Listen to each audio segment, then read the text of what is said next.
Hai Sobat Rebahan, selamat datang di channel hiburan kaum rebahan. Admin akan membacakan kelanjutan sebuah cerita novel yang sangat seru, yang sangat menarik, yang sangat menghibur, yang sangat layak untuk diikuti dari awal hingga akhir. Sebuah cerita novel yang berjudul The Story of Yi-Chen. Tetapi sebelum melanjutkannya, pastikan kalian sudah subscribe channel ini dan aktifkan lonceng notifikasinya agar tidak ketinggalan jika admin upload video terbaru. Jika kalian menyukai cerita seperti ini, jangan lupa like, jika berkenan share juga ke teman-teman lainnya agar teman-teman lainnya juga mendapatkan informasi dan hiburan di channel ini. Baik, kita lanjutkan di part ke 561 bertepatan dengan bab ke 2778. 20 menit kemudian, taksi itu berhenti di depan tempat perkuburan umum terbesar di Bukit Phoenix. Kuburan tersebut berlokasi di beberapa bukit gunung di sekitar areanya juga sangat luas. Pada siang hari akan ada banyak orang yang kemari untuk melayan. Namun saat malam hari suasananya amat sepi. Setelah mengantar kakek buyut serta cicitnya itu, taksi tersebut langsung pergi. Dengan sinar rembulan yang menyinari sekelilingnya, Mac memandang gerbang putih yang lumayan jauh di depan mata. Dirinya mulai merasa gelisah. Kakek buyut, kenapa tidak ada satupun pekerja di sini? Mai Chengxin menggeleng. Aku juga tidak tahu. Pintu itu tertutup rapat. Entah terkunci atau tidak. Coba kamu papa aku ke sana. Setibanya di depan gerbang, Mike mencoba mendorongnya, tetapi pintu besinya tidak bergerak sedikit pun. Mike pun berkata, kakek buyut, pintunya terkunci. Mai Chengxin mengerutkan alis. Dia merogoh ponselnya dan hendak menghubungi Suan Pengnian. Saat itu pula tiba-tiba muncul seorang satpam paruh baya dari dalam pagar yang gelap. Langkah kaki satpam tersebut sangat cepat, tetapi posturnya agak aneh, seolah kaki dan tangannya begitu kaku. Melihat seorang yang mendadak keluar, Mike langsung terkejut. Dia buru-buru merangkul Mai Chengxin mundur ke belakang. Namun kakek buyutnya itu justru menepuk punggung tangan Mike dengan pelan berkata, jangan sembarangan gerak. Usai bicara, Mai Chengxin terus menatap sosok satpam tersebut. Sang satpam berjalan mendatangi mereka berdua. Setelah berdiri di depan mereka, Mai Chengxin dapat melihat wajah satpam itu yang sudah hitam dan mengeluarkan darah. Dirinya tertegun sejenak. Sedangkan Mac sendiri juga baru pertama kalinya melihat hal yang menakutkan seperti ini. Dia terkejut sesaat. Tubuhnya spontan gemetaran. Seumur hidup dia tak pernah melihat peristiwa semacam ini. Dari segi manapun, keadaan satpam itu sama seperti mayat hidup, bahkan dalam kondisi fisik yang parah. Sebenarnya Mai Chengxin juga merasa tercengang, tetapi walau bagaimanapun dia sudah berumur lebih dari senior dari Mike, jadi konsentrasinya lebih baik dari cicitnya yang masih muda itu. Selanjutnya Mai Chengxin menatap wajah sang satpam dengan penuh waspada, namun dia tidak mundur sedikit pun. Saat itu juga satpam tersebut bergerak seperti robot, mengeluarkan kunci dan membuka pintu pagar dari dalam. Sesudah pintu terbuka, dia tidak berjalan keluar, melainkan menatap mereka berdua sambil melambaikan tangan. Kemudian dia berputar badan dan berjalan ke arah kuburan. Kaki Mac terasa lemas. Dia refleks bertanya pada Mai Chengxin, kakek buyut, dia menyuruh kita masuk. Mai Chengxin berkata dengan pelan, dia ingin kita masuk. Ayo jalan, kita lihat ada apa di dalam. Ucapan kakek buyut hampir membuat Mike jantungan. Dia dengan gugup berkata, kakek buyut, entah dia itu manusia atau setan. Kita juga tidak tahu apa yang akan terjadi di dalam. Menurutku sebaiknya kita jangan sembarangan masuk. Mai Chengxin memandang punggung satpam tersebut yang kaku. Orang itu sudah lama mati. Kini tubuhnya hanya seperti boneka. Dia benar-benar sudah mati. Saat mendengarnya, Mac langsung kaget. Dia dengan gugup berkata, Ini bukankah ini seperti zombie yang ada di film-film? Bukan, Mai Chengxin mengibaskan tangan dengan serius berkata, ini akibat terkena serangan sihir. Saat ini tubuh satpam itu tidak bergerak sesuai kesadarannya sendiri, melainkan dikendalikan oleh serangan sihir. Serangan sihir?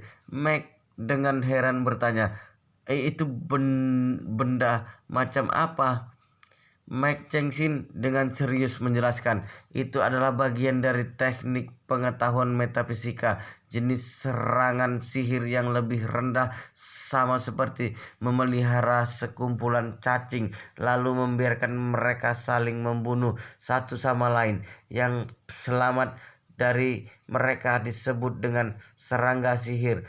Tapi sihir sejenis itu lebih jinak, sama seperti memelihara ular berbisa dan anjing yang buas untuk menggigit orang. Teknik di dalamnya tidak begitu besar. Setelah mengatakannya, Mai Chengxing lanjut berkata, ahli yang sesungguhnya menggunakan jenis serangga sihir yang belum pernah didengar ataupun dilihat oleh orang biasa. Bahkan ahli biologis yang terhebat sekalipun juga tidak pernah mengetahuinya. Banyak yang sudah punah di alam liar. Hanya kelompok profesional yang khusus memelihara serangga sihir yang mewarisinya secara tertutup. Serangga sihir tersebut dapat melayang di udara dan melompat di tanah, bahkan dapat melakukan perintah dari pemiliknya. Menurutku, satpam itu diserang oleh pengendali serangga sihir ketika dia memanggil kita masuk. Itu pasti atas dasar kemauan dari si pengendali. Wajah Meg tampak pucat. Dia bersikeras bertanya, orang yang memelihara serangga sihir dapat menggunakan pikiran untuk mengendalikan serangga sihir, kemudian menyuruhnya untuk mengontrol jasad manusia. Ini benar-benar tidak masuk akal. Tidak masuk akal. Mai Chengxin melanjutkan omongannya. Di negara bagian barat bukankah juga ada teori telepati antara bayi kembar, bahkan ibu dan anak kandungnya? Daya pikir manusia punya ruang lingkup yang luas. Bagi orang biasa itu mungkin seperti takhayul, tapi bila dipikir dari segi sains, ada banyak macam variabel yang berkaitan satu sama lain dan membentuk alasan tersebut. Mike perlahan mengangguk dan berkata, jika demikian berarti pengendali serangga sihir juga memiliki keterikatan tertentu. Mai Chengxin membalas, kamu boleh menganggapnya seperti itu. Sepengetahuanku, serangga sihir jenis ini telah direndam dalam larutan darah pengendalinya sejak masih berwujud telur. Jadi dari awal mereka sudah terjalin ikatan darah. Tahun pertama serangga sihir berkembang biak, dia akan meminum darah pengendalinya sebagai asupan makanan. Ini juga demi mempererat ikatan dengan pengendali, persis seperti bayi yang meminum ASI dari ibu kandungnya sendiri. Lalu rasa penasaran Mike sudah melampaui ketakutan dalam dirinya. Dia ingin tahu lebih banyak mengenai hal tersebut. Mai Chengxin melanjutkan, ketika melihat serangga sihir pengendalinya sudah mulai melatih serangga sihir itu sendiri mengenai bagaimana caranya. Itu merupakan teknik rahasia di antara klien. Aku juga tidak pernah tahu caranya. Setauku, setelah serangga sihir menginjak usia dewasa, mereka akan membawa serangga sihir melakukan perbuatan yang jahat, seperti membantu mereka membunuh lawannya. Apabila serangga sihir mulai membunuh, rata-rata tak akan bisa berhenti sampai serangga sihir itu menua hingga mati secara natural. Meg terbelalak dan spontan bertanya, tak bisa berhenti membunuh? Jika tidak ada musuh yang harus dibunuh, apa mereka akan membunuh orang yang tidak bersalah? Benar. Mengapa? Mai Chengxin menjawab, karena setelah dewasa serangga sihir tak bisa meminum darah pengendalinya lagi sebagai makanan utamanya. Jika ingin mempertahankan serangga sihir agar tetap hidup, serangga sihir harus terus memakan korban lagi. Hah? Mike kembali bertanya, memangnya yang dimakan serangga sihir dewasa itu daging manusia? Mai Chengxin bergeleng, otak manusia. Usai mendengarkannya, Mike merasa mual. Makan otak manusia itu menjijikan sekali. Meng Chengxin mengangguk-angguk. Lihat satpam tadi. Kamu kira bagaimana cara serangga sihir mengendalikan tubuhnya? Meg menggeleng. Aku tidak tahu. Pokoknya ini sangat aneh. Tidak masuk akal sedikit pun. Tidak seperti ilmu sains ataupun Extreme the Book of Change. Meski termasuk kategori pengetahuan metafisika dan agak janggal, tapi bila ditelusuri titik poinnya semua masih terasa berhubungan. Mai Chengxin menatap Meg, kemudian menjelaskan, menurutmu serangga sihir ini seperti hal yang mengada-ada, tidak realistis atau tidak sesuai dengan ilmu sains? Sebenarnya ini semua juga termasuk sains. Sembari berkata, Mai Chengxin berkata dengan rinci, serangga sihir harus memakan otak manusia yang segar. Artinya korbannya baru mati dalam waktu yang dekat. Meski otaknya dilahap oleh serangga sihir, kehilangan sistem saraf dan lain sebagainya, motorik dalam tubuhnya tidak langsung terputus. Sama seperti orang yang mati otak, detak jantungnya dan peredaran darahnya yang masih berjalan. Serangga sihir dinilai spesial karena dapat menggantikan sistem saraf dari otak yang dimakannya, kemudian dapat melanjutkan kendali atas tubuh korban. Sama seperti satpam itu, dia juga dikontrol oleh serangga sihir untuk berjalan seperti tadi.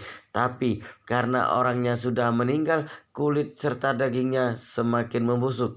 Makanya gerakannya tadi begitu kaku. Dia hanya bisa berjalan, membuka pintu dan melambaikan tangan, tapi dia tidak bisa berbicara. Ini karena serangga sihir tak bisa mengendalikan dirinya sepenuhnya. Dia hanya bisa melakukan gerakan yang lebih sederhana berdasarkan memori dari si pengendali. Meg memperhatikan bayangan satpam tersebut dari jauh. Dengan panik bertanya, kakek buyut, apakah serangga sihir dapat terus mengendalikan jasad itu? Tentu saja tidak.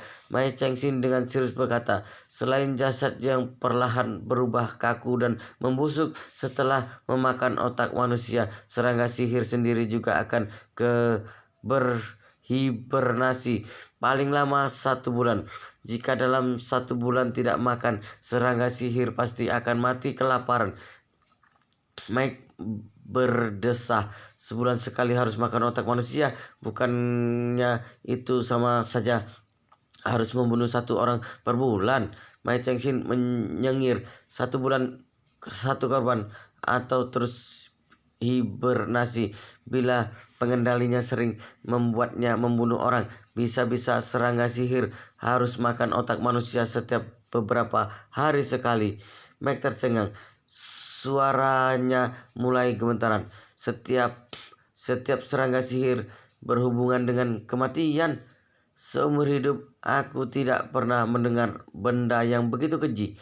Mai Chengxin mendesah panjang. Itu karena pengetahuanmu kurang banyak. Dibanding serangga sihir yang keji ini, masih ada hal yang lebih mengerikan.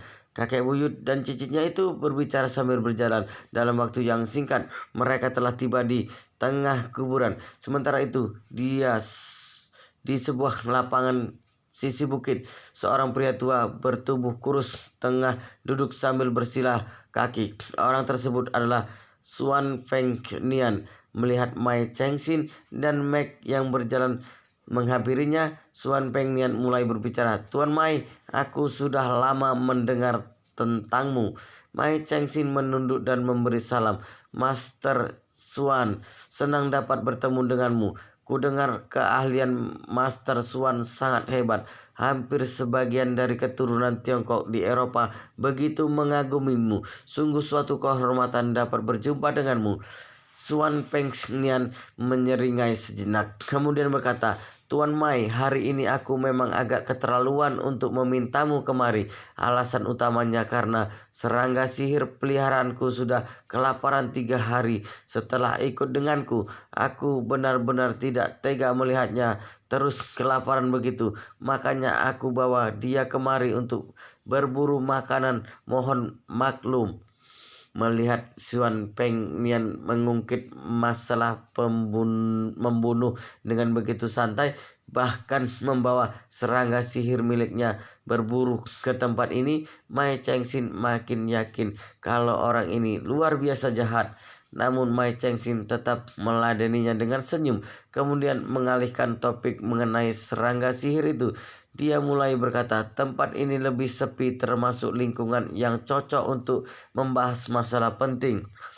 Suan Pengnian mengangguk-angguk dengan jengkel berkata, mulanya aku kira ini adalah tempat yang cocok untuk mengenyangkan perut serangga sihir. Siapa sangka di lahan seluas ini hanya ada satu orang satpam. Sepertinya penanggung jawab daerah ini sudah memakan banyak uang korupsi. Bulu kuduk Mai Chengxin begidik. Mai Chengxin paham apa maksud dibalik ucapan Suan Peng Nian tersebut. Orang ini pasti mengira akan ada banyak satpam yang berjaga di kuburan. Terlebih lagi sekelilingnya juga sepi, merupakan tempat paling cocok untuk menghabisi korbannya. Pada akhirnya, saat menyadari hanya ada satu orang satpam di sini, perasaannya juga tidak puas. Mai Chengxin tak tahu harus memberi reaksi apa. Akhirnya dia cuma tertawa beberapa saat. Saat itu juga Xu Pengnian melirik satpam yang berdiri tanpa bergerak di sampingnya. Dia menjulurkan tangan lalu mendadak berseru, kembali. Dari atas kepala sang satpam tiba-tiba muncul seekor cacing putih yang ukurannya lebih kurang sama dengan teripang berukuran sedang. Cacing itu begitu putih dan gemuk. Di bagian mulutnya yang lebar terdapat gigi hitam panjang yang berantakan. Tubuhnya juga terbalut akan lendir serta darah manusia. Sungguh membuat orang geli melihatnya. Cacing tersebut beranjak keluar kemudian mendadak meloncat layaknya ikan yang terkail oleh nelayan. Tubuhnya sesaat melayang di angkasa hingga mendarat di tangan Suan Pengnian. Suan Pengnian memegang cacing gemuk itu sambil mengelusnya dengan penuh kasih sayang. Cacing itu bergetar di atas telapak tangan Suan Pengnian, mengeluarkan suara yang mendecit berkali-kali. Suan Pengnian mengelusnya sembari berkata, aku tahu kamu belum kenyang. Tenanglah, hari ini cuma ada satu. Besok akan kuberikan makanan lainnya untukmu. Selanjutnya, cacing tersebut menggeliat di tangannya dan kembali berdecit. Suan Pengnian mendongakkan kepala menatap Mai Chengxin serta Mike. Dia menyeringai dan berkata pada cacing tersebut, dua orang ini bukan makananmu, tapi temanku. Kamu tidak boleh sembarangan. Tidur dulu yang manis. Besok kujamin akan membuatmu perutmu kenyang.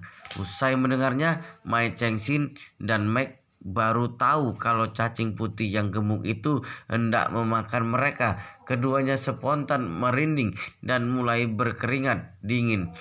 Suan Pengnian menyimpan cacing tersebut di dalam bajunya. Mai Chengxin segera membahas topik utama mereka. Ada urusan apa Master Suan memanggilku kemari malam-malam begini?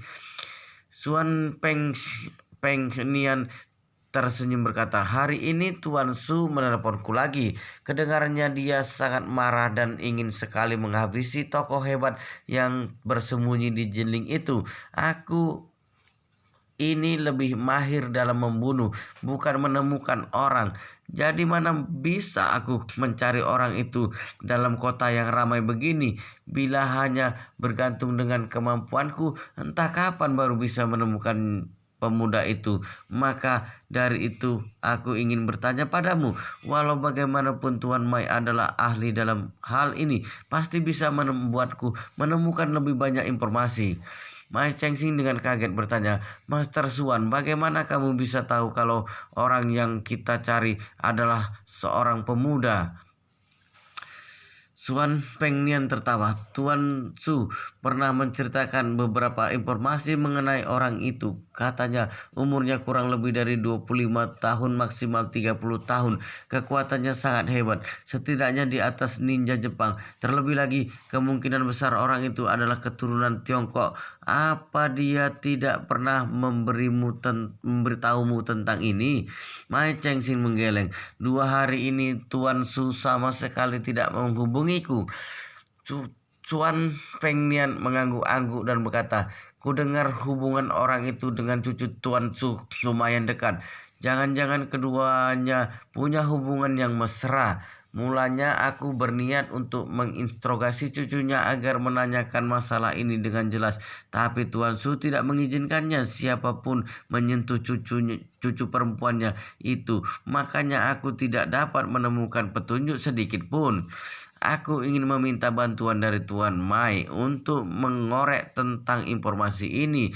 Kamu adalah ahli teknik rahasia Feng Shui yang mahir dalam menggunakan X diagram The Book of Cheng. Bisakah kamu membantuku dalam masalah ini? Setelah mengatakannya, Mai Chengxin menghela napas dan lanjut berkata, Tuan Mai, kita berdua harus bekerja sama agar menemukan orang itu dan membereskannya. Sesudahnya kita bisa pulang ke rumah masing-masing dan menjalani rutinitas sehari-hari. Dengan demikian aku juga bisa menyelesaikan misi kedua keluarga Su dengan cepat, menerima upahku dan kembali ke Inggris. Kamu juga bisa cepat pulang ke Amerika dan menikmati hidup. Dalam hal ini, Mai Chengxin sama sekali tak sudi untuk bekerja sama dengan pria bengis ini. Tetapi dia juga tidak ingin menyinggung Suan Pengnian secara langsung. Sebaliknya dia mengangguk dan berkata, tentu saja kita berdua punya kemahiran masing-masing. Jika saling bekerja sama, pasti dapat menyelesaikan berbagai macam masalah. Benar. Suan Fengnian perlahan tersenyum. Jika demikian, mohon bantuan Tuan Mai untuk mendekati yang namanya Sujeyu itu. Aku akan mengirimkan alamatnya padamu. Baik, Mai Chengxin mengangguk kemudian bertanya, apakah Master Suan Mai ada keperluan lain? Tidak ada. Suan Pengnian tersenyum lebar. Hanya itu saja. Maaf merepotkan Tuan Mai sampai harus kemari. Ini juga karena aku khawatir ada orang yang akan mendengar pembicaraan kita. Kuharap Tuan Mai tidak keberatan. Mai Chengxin menyengir dalam hati. Dia tahu apa rencana Suan Pengnian yang sebenarnya. Dia bukan khawatir pembicaraan mereka akan didengar oleh orang lain, tetapi ingin menunjukkan kebolehannya dalam membunuh satpam tersebut. Namun karena tak ingin menyinggung Mai Chengxin dengan sengaja berkata, Master Suan terlalu sungkan. Kamu juga bertanggung jawab atas tugas yang diberikan Tuan Su. Aku sangat paham akan itu. Usai bicara, Mai Chengxin kembali bertanya, Master Suan, apa kamu juga mau kembali ke kota? Jika iya, biar ku minta cicitku untuk memesan mobil untuk kita. Bila Master Suan tidak ingin kita barengan, aku akan menyuruhnya memesan 2 mobil. Tidak perlu. Suan Pengnian menunjuk ke arah mayat satpam tersebut dengan dingin berkata, jasad manusia merupakan benda bagus bagiku, dapat digunakan sebagai eksperimen dalam berlatih. Jika dibiarkan begitu saja akan sangat mubazir. Tuan Mai duluan saja. Mai Chengxin tertawa sesaat kemudian memberi salam dengan kepalan tangannya. Baiklah kalau begitu aku pergi dulu.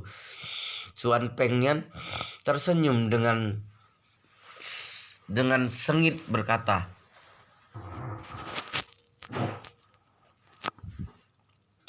Tuan Mai mohon bantuannya dalam menemukan orang itu. Tolong jangan menunda waktuku untuk menghasilkan uang. Mai Chengxin tersentak sejenak dengan cepat berkata, "Master Suan, tenang saja, aku pasti akan berusaha semaksimal mungkin." Sesudahnya dia melirik Mike yang sudah pucat pasi itu sambil berkata, "Mike, pamitan dulu dengan Master Suan." Mike tersadarkan dari lamunannya. Dia buru-buru membungkukkan punggungnya dan berkata, "Permisi Master Swan." Swan Pengnian tersenyum dan perlahan menganggukkan kepalanya. Mai Chengxin segera membawa Mike keluar dari kuburan. Setelah berjalan ratusan meter dari tempat sebelumnya, Mike berbisik dengan Mai Chengxin, "Kakek buyut." Mai Chengxin langsung menyelanya, "Jangan bicara, kita pulang dulu." Mike otomatis menutup rapat bibirnya. Pertemuan tadi telah membuka pemikirannya selama 20 tahun lebih ini, membuat dirinya benar-benar tercengang. Kini sepasang kakinya terasa lemas dan tak bertenaga. Mai Chengxin meminta Mike agar tidak langsung memanggil taksi. Usai berjalan cukup jauh, mereka baru sampai di tepi jalan dan memanggil taksi yang lewat. Sesudah memasuki mobil, Mike duduk meringkuk di kursinya, pandangannya lurus ke depan dan tampak hampa, bak orang yang sedang sakit. Mai Chengxin juga tidak merasa nyaman. Dia mendesah dalam hati. Kelihatannya kedatangannya kali ini ke Tiongkok merupakan kesalahan yang besar. Saat terus membayangkan dirinya akan bertemu dengan jodoh yang baik, dia justru melupakan keberadaan suatu musibah yang tengah menghantuinya. Suan Fengnian sangat berbahaya. Dia harus menghadapinya dengan penuh waspada. Kakek buyut dan cicitnya itu kembali ke Hotel Buckingham Palace.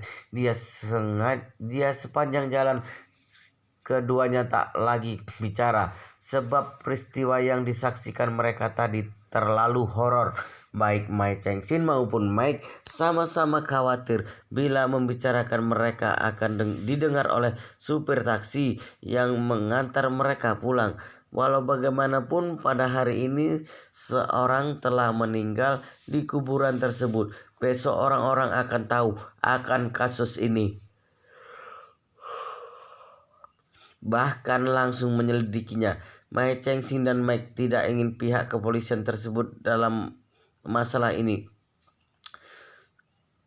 Mai Chengxin dan Mike tidak ingin pihak kepolisian terseret dalam masalah ini. Namun ada satu hal yang tak mereka ketahui. Anak buah Chen Jekai serta dua pemuda dari keluarga He telah mengawasi mereka dari jauh. Saat ini bawahan Chen Jekai tengah berjaga di sekitar pintu masuk hotel, menunggu kepulangan mereka, bermaksud untuk kembali menelusuri jejak mereka sebelumnya. Mai Chengxin sama sekali tidak tahu kalau ada yang tengah menguntit mereka. Taksi tersebut berhenti di depan pintu masuk Hotel Buckingham Palace. Mike memapah kakek buyutnya itu turun dari mobil. Selanjutnya dua orang yang telah secara fisik dan mental itu segera kembali ke kamar untuk beristirahat. Sementara itu anak buah Chen Jekai dan beberapa pemuda keluarga He mengejar taksi itu dengan mobil. Beberapa menit kemudian mereka memberhentikan taksi tersebut secara paksa. Salah satu bawahan Chen Jekai menghampiri supir taksi dengan berbicara dengannya dari luar jendela. "Dua penumpang sebelumnya naik taksi mana? Dari mana?" Ini melihat tampang dingin dari sejumlah orang yang mencekatnya itu, sang sopir sesaat tampak gugup. Dirinya tak tahu harus menjawab dengan jujur atau tidak. Anak buah Chen Jekai melempar sekepok uang berjumlah 10.000 yuan ke dalam mobil. Kemudian berkata, "Kami anak buah Tuan Hongwu. Sebaiknya kamu menjawabnya dengan jujur. Bila begitu tak akan ada yang menyakitimu. Uang ini juga akan menjadi milikmu." Usai bicara, dia berkata dengan nada yang mengancam, "Jika kamu tak mengatakannya atau tidak jujur, jangan salahkan kami karena bersikap kasar. Aku sudah mencatat nomor plat mobilmu. Asalkan ku sebar platmu ini, kelak hidupmu di Jinling akan susah." Bila menyebut nama Chen Jekai, kemungkinan supir taksi ini tidak pernah mendengarnya. Namun apabila menyebut nama Hongwu, Tak ada satupun yang tak tahu namanya. Bagaimanapun juga, Hongwu adalah bos gangster terbesar di Jinling. Anak buahnya bertebaran di mana-mana. Segala jenis usaha bisnis malam, terutama klub-klub malam, merupakan wilayah kekuasaannya. Supir taksi ini setiap hari mencari penumpang di lingkungan tersebut. Tentu saja dia tahu tentang keadaan di sekitarnya. Oleh sebab itu, ketika mendengar nama Hongwu, dia segera berkata, "Baik, aku akan kukatakan semua yang ku ketahui. Dua orang itu naik taksiku dari pinggir jalan sekitar Bukit Ponik." Bukit Ponik, bawahan Chan Jekai mengernyit. Kedengarnya, di situ hanya ada kuburan kan? Benar, sang sopir berulang kali mengangguk. Di sekitar sana sangat sepi, sama sekali tak ada orang. Dulu ada sebuah desa kecil, tapi semuanya sudah digusur oleh kontraktor tempat perkuburan Bukit Ponik. Anak buah tersebut perlahan mengangguk dengan tegas berkata, "Ingat, jangan beritahu siapapun tentang masalah tadi. Apa kamu mengerti?" Supir tersebut segera menjawab, "Baik, Tuan, aku paham." Usai bicara, dia menyodorkan uang 10.000 yuan tadi pada bawahan Chen Jekai. "Tuan, uang ini kalian simpan saja. Aku tidak bisa." Bawahan tersebut langsung membentaknya, "Aku sudah menyuruhmu mengambilnya. Kenapa banyak bacot begini? Cepat pergi." Sang sopir tak berani lagi melawan. Dia pun menyimpan kembali uang tersebut dan menginjak pedal gasnya secepat mungkin. Anak buah Chen Jekai langsung mengabarkan laporan tersebut kepada atasannya. Sekejap berita itu pun disampaikan kepada Yichen. Setelah mendengar Mai Chengxin dan cicitnya pergi ke Bukit Ponik, yang Yichen juga merasa aneh. Dia berpikir dengan keras, dua orang ini datang ke Jinling untuk mencariku. Lantas mengapa mereka pergi ke Bukit Poni malam-malam begitu? Firasatnya tidak enak tentang hal ini. Dia pun berpesan pada Chen Jekai, "Jekai, segera selidiki rekaman CCTV di Hotel Buckingham Palace. Saat mereka pergi dari hotel, temukan taksi yang mereka naiki. Kemudian gunakan segala cara untuk menemukan supir taksi tersebut. Ternyata tanyakan padanya di mana dia menurunkan dua orang itu. Satu lagi, minta dia mengingat ulang apa yang dibicarakan mereka berdua saat di dalam mobil. Catat seberapa banyak yang bisa dia ingat. Rekam suaranya dan kirimkan kepadaku." "Baik, Tuan Mudaji." Chan Jekai merasa hal ini cukup genting. Dia pun segera menugaskan bawahannya. Teknologi CCTV di Hotel Buckingham Palace sangat canggih, dapat menguasai 360 derajat di sekelilingnya. Dalam waktu yang singkat, anak buah Chan Jekai langsung menemukan plat nomor taksi yang dimaksud. Selanjutnya mereka mencari lokasi taksi tersebut melalui siaran pelacakan. Akhirnya mereka menemukan bahwa posisi taksi itu sedang berada di tengah kota. Demi memperkuat image mereka yang garang, Chen Jekai sengaja mengajak Ma Zhongliang dan dari tempat Hongwu. Bila Ma Zhongliang unjuk gigi, dijamin supir taksi itu akan langsung bicara. Supir taksi itu tak menyangka empat raja besar dari kelompok Tuan Hongwu, Tuo Wu, akan muncul di depannya. Dirinya kaget sekaligus takut. Dia langsung menjelaskan semua yang diingat olehnya dengan rinci. Dalam perjalanan ke Bukit Ponik, Mai Chengxin dan Mike mengungkit nama Suan Feng Nian. Saat itu keduanya tidak begitu menghiraukan si supir taksi, sebab topik yang mereka bahas juga tidak terlalu sensitif atau kurang layak. Lebih lagi mereka menganggap seorang supir taksi tak mungkin bisa berkaitan dengan orang dari keluarga Su maupun Master Suan. Namun mereka sama sekali tidak menyangka Yichen akan mengorek informasi dari supir taksi itu. Maka dari itu, supir tersebut pun memberitahu Ma Zhongliang bahwa kakek-kakek dan pemuda itu membahas tentang Suan Feng Nian di perjalanan ke Bukit Ponik. Mereka bermaksud untuk menemui orang itu di sana. kemudian mengungkit tentang pengetahuan metafisika dan sejenisnya yang tidak dimengerti oleh kaum awam. Jadi supir tersebut pun tidak terlalu mempedulikan pembicaraan mereka yang seterusnya. Ketika perkataan tersebut sampai ke telinga Yichen, dirinya tampak heran. Suan Fengnian, setelah tinggal begitu lama di Jinling, aku tidak pernah mendengar nama orang ini. Apa dia berasal dari luar negeri? Saat memikirkannya, Yichen pun kembali menelepon Lai Qinhua. Panggilan mulai tersambung. Yichen dengan santun berkata, "Maaf Tuan Lai, saya butuh bantuan Anda untuk mengetahui sesuatu tentang seseorang." Lai Qinhua tertawa dari balik telepon. "Tuan Muda Yi, silakan katakan, saya akan bantu sebisa mungkin. Apakah Anda pernah mendengar orang yang bernama Suan Fengnian?" Suan Fengnian? Suara Lai Qinhua terdengar melengking. Dia lanjut berseru, "Mengapa Anda bisa berurusan dengan orang seperti dia?" Yichen mengernyit sambil bertanya, "Tuan Besar Lai, apa Anda kenal dengannya?" Lai Qinhua menjawab dengan jujur, "Bukan kenal, tapi reputasi orang itu terlalu buruk hingga hampir semua ahli metafisika tahu tentang dirinya." Yichen bertanya dengan heran, "Memangnya dia itu siapa?"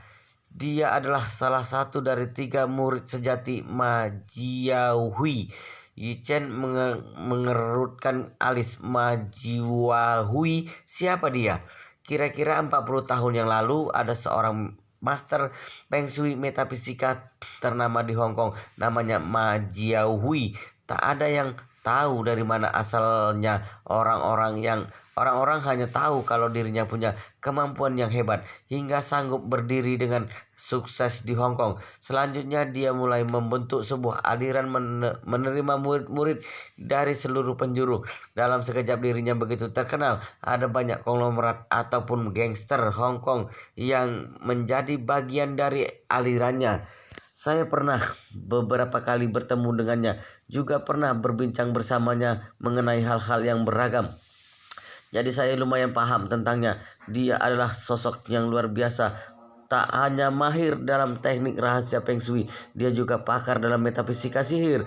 Kehebatannya di atas rata-rata. Tak seperti ahli Feng Shui seperti kita yang hanya paham tentang teknik rahasia Feng Shui serta X diagram The Book of Change belaka. Kita tak seperti dirinya yang paham tentang sihir ataupun trik merenggut nyawa manusia dengan aliran sesat.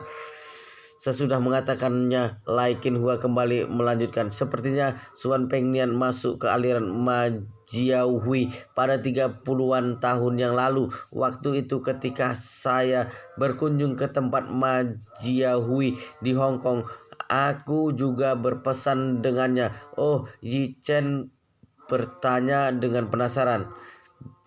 "Bila Ma Jiahui begitu terkenal dengan kehebatannya, mengapa reputasi Suan Fengnian begitu buruk?" Lai Qinhua menjelaskan, "Pada masa itu talenta Ma Jiahui tiada duanya. Tiada duanya. Diagram The Book of Change serta teknik rahasia Feng Shui yang saya miliki hanya butiran debu dibandingkan dirinya. Selain mahir dalam segalanya, Jiahui menguasai beberapa teknik rahasia pengetahuan metafisika yang beragam. Ada yang aliran putih dan hitam. Secara keseluruhan, semuanya berada jauh di atas saya. Oleh sebab itu, tak ada satupun di dunia ini yang sanggup menguasai seluruh teknik tersebut persis seperti Ma Jiahui. Ini alasan mengapa 3 muridnya tersebut memiliki keahlian dalam bidang yang berbeda-beda. Ada yang bergelut di teknik rahasia Feng Shui dan pengetahuan metafisika. Namun Suan Fengnian lebih menjurus ke mantra pelet. Dalam pengetahuan metafisika, mantra pelet disebut sebagai teknik keramat ataupun bagian dari aliran sesat. Ketika Ma Jiahui masih hidup, Suan Fengnian masih tidak berani berbuat macam-macam. Dia juga enggan melakukan kejahatan. Tapi setelah gurunya meninggal, dia langsung bertindak seenaknya, membantu orang-orang kaya untuk membunuh demi uang. Dia telah menghabisi banyak nyawa lawannya. Jadi semua orang sudah tahu tentang sifat buruknya, sifat busuknya. Yi Chen mengerutkan alis, berdeham sesaat dan bertanya, Tuan Lai, apakah Anda tahu bagaimana hubungan dua murid Ma Jiahui yang lainnya dengan Suan Fengnian saat ini? Saya khawatir seandainya menghabisinya, apakah akan ada sekelompok orang yang berniat untuk membalas dendam? Lai Qinhua menjelaskan sesuai kenyataan. Meski Ma Jiahui begitu dihormati oleh orang-orang, tapi setelah kematiannya, generasi muda sudah jarang mengungkitnya. Seiring waktu, perkumpulannya itu juga sudah mulai bubar. Jika tidak, Suan Fengnian juga tidak akan meninggalkan Hong Kong dan pergi ke Inggris. Jadi tak ada yang perlu dikhawatirkan tentang perkumpulan mereka. Usai berbicara, dia kembali berkata mengenai hubungan dua murid lainnya dengan Suan Fengnian. Sejujurnya saya juga tidak terlalu jelas.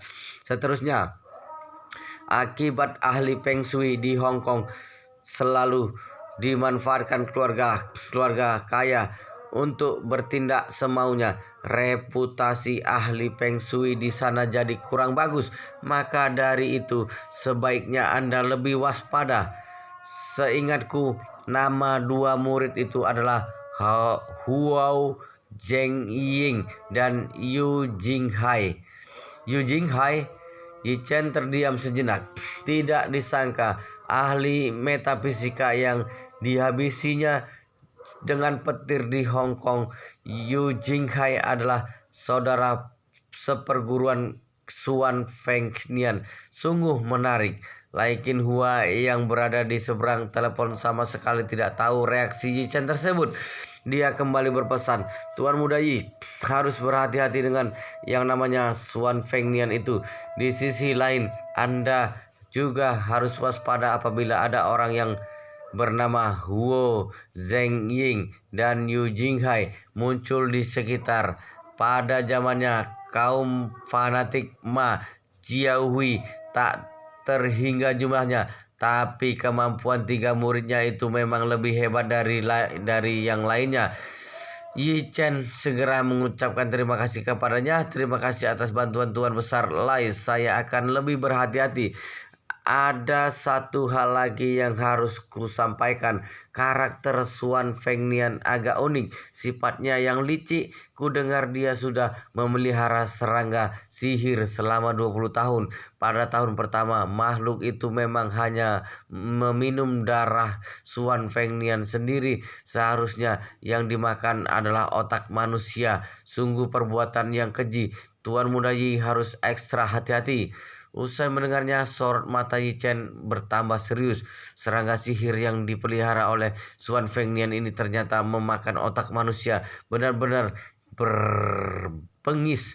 Pada akhirnya Yi Chen berkata, Tuan Lai, hari di mana Suan Fengnian bertemu dengan saya merupakan akhir dari perbuatan jahatnya. Kali ini saya pasti akan menghabisi dirinya dan serangga sihir peliharaannya di Jinling.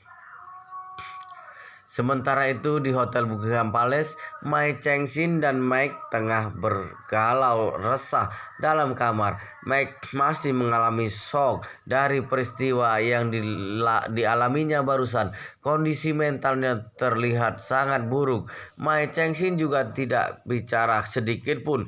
Tangannya memegang beberapa koin tembaga dan terus melemparnya ke sana kemari. Kini simbol yang ditunjukkan dari koin-koin tersebut terlihat membingungkan baginya. Oleh sebab itu, dia jadi makin gelisah.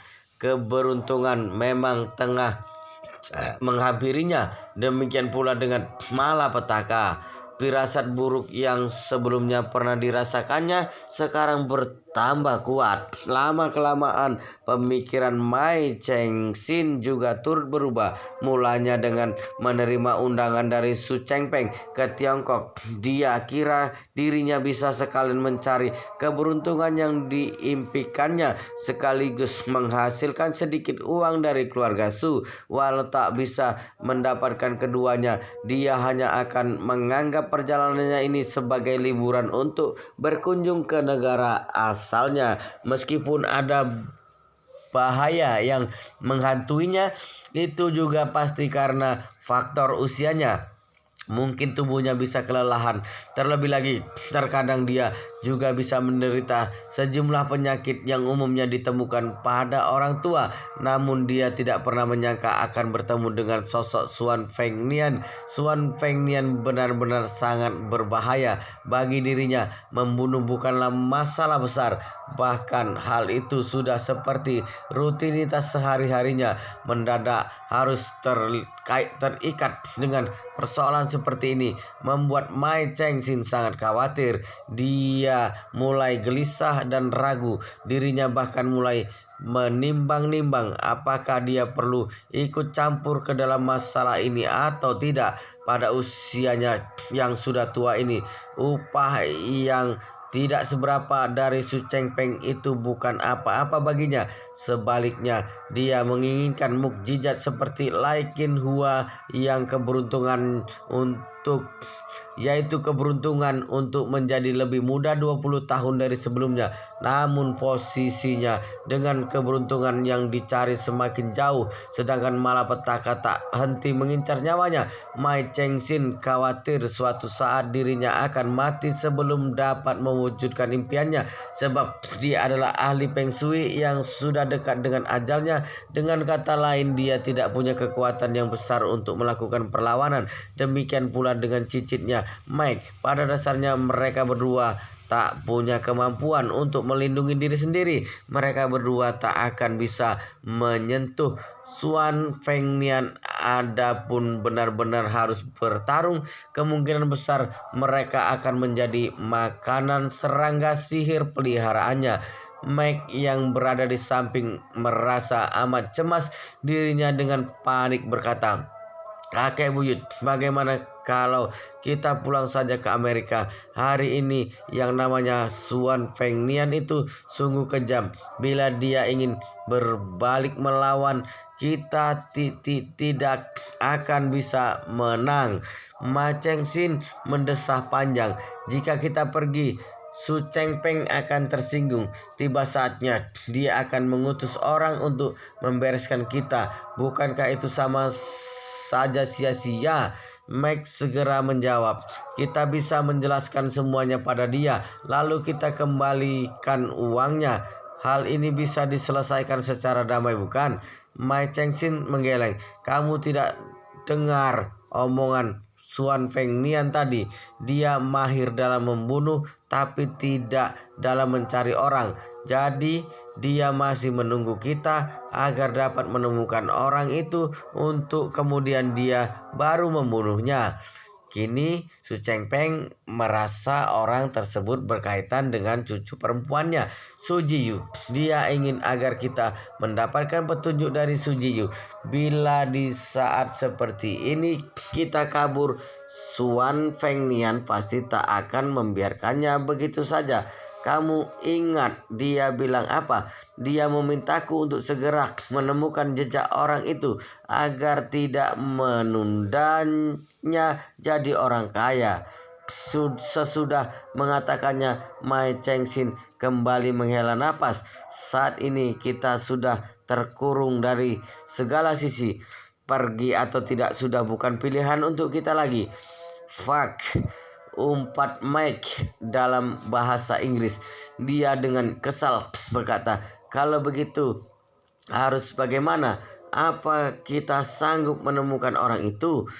"Bisa saja, tapi setelah menemukannya mungkin akan muncul masalah lain. Lagi pula, bila kita berhasil kemudian orang itu dibunuh oleh Xuan Fengnian, ini akan menjadi dosa yang besar untuk kita."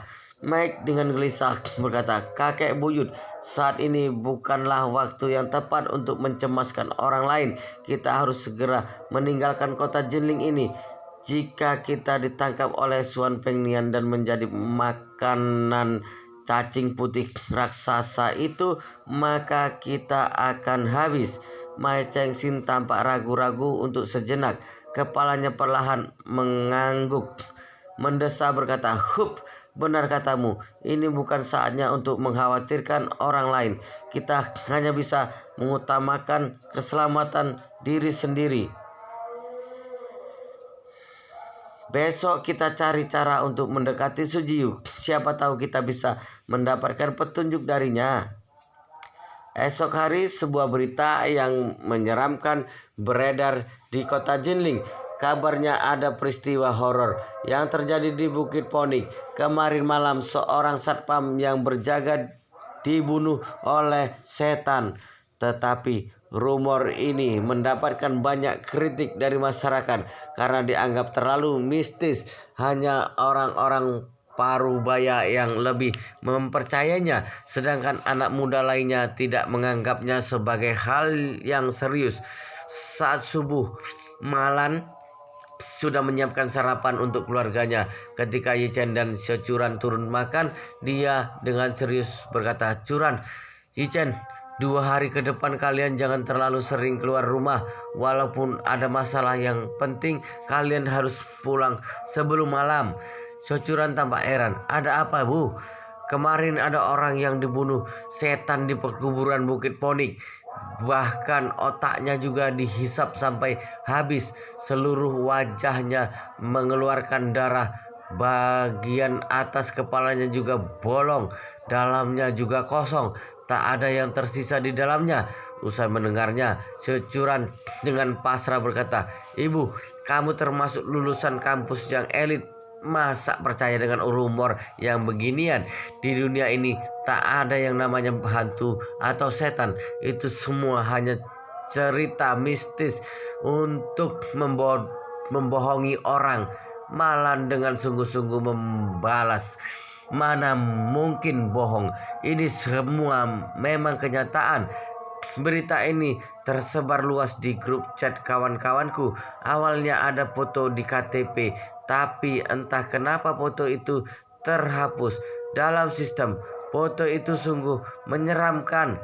Sampai sekarang punggungku masih keringatan saat membayangkannya. Secangkun mengerutkan alisnya. Sepertinya beberapa grup chat di ponselku juga membahas hal ini. Tapi waktu aku membaca isi obrolannya, foto itu sudah tidak ada. Securan tertawa. "Meskipun ada foto itu juga tidak dapat dipercaya. Zaman sekarang teknologi komputer sudah sangat canggih. Foto macam apapun juga bisa diedit. Kalian ini jangan terlalu percaya dengan yang begituan." Malan berkata dengan sinis, "Sebaiknya berjaga-jaga daripada tak sama sekali. Pokoknya kalian berdua harus cepat pulang. Lagi pula cepat sampai di rumah. Juga tidak ada ruginya bisa menemaniku lebih lama di rumah. Bukannya itu sangat bagus?" Securan tampak keberatan. "Tapi belakangan ini ada banyak proyek yang harus kuurus. Seterusnya aku juga akan makin sibuk." Malan bergeleng dengan pasrah. Dia lalu melirik Ye Chen yang membisu sejak tadi. "Menantuku yang baik, bagaimana kalau beberapa hari ini kamu pergi menjemput Curan saat malam? Aku tidak tenang bila harus melihatnya pulang sendirian." "Baik, Bu." Meski tidak berkomentar apapun soal perbincangan Malan dan Securan, namun Ye Chen telah memikirkan semuanya dalam kepalanya. Sepertinya berita yang dikatakan Malan tidak dapat disepelekan sepenuhnya. Ini pasti berkaitan dengan Suan Fengnian. Akan tetapi kaum awam tak tahu tentang serangga sihir. Terlebih lagi peristiwanya terjadi di perkuburan. Otomatis kasus pembunuhan ini akan dianggap sebagai ulah setan. Kelihatannya Suan Fengnian benar-benar bengis demi memberi makan serangga sihir peliharaannya. Dia rela merenggut nyawa manusia tak berdosa. Sungguh dosa yang teramat besar. Jika Ye Chen tak segera memberinya perhitungan, kelak entah ada berapa banyak orang yang akan mati di tangannya. Saat memikirkannya, dia segera mengirim pesan pada Chen Jiekai. Periksa catatan imigrasi yang berkaitan dengan Xuan Fengnian, orang keturunan Tiongkok yang berkewarganegaraan Inggris. Lalu periksa seluruh sistem hotel di kota Jinling, apakah ada riwayat tempat tinggalnya atau tidak. Wow, luar biasa sekali guys, ceritanya sangat seru, sangat menarik, sangat menghibur, sangat membuat kita penasaran jika tidak mau tahu cerita kelanjutannya. Tetapi sepertinya di bab ini sampai di sini dulu, dan kita akan lanjutkan di bab berikutnya di video selanjutnya. Pastikan kalian sudah subscribe channel ini dan aktifkan lonceng notifikasinya agar tidak ketinggalan jika admin upload video terbaru. Jika kalian menyukai cerita seperti ini, jangan lupa like, jika berkenan share juga ke teman-teman lainnya agar teman-teman lainnya juga mendapatkan informasi dan hiburan di channel ini. Baik, kita lanjutkan di bab berikutnya di video selanjutnya.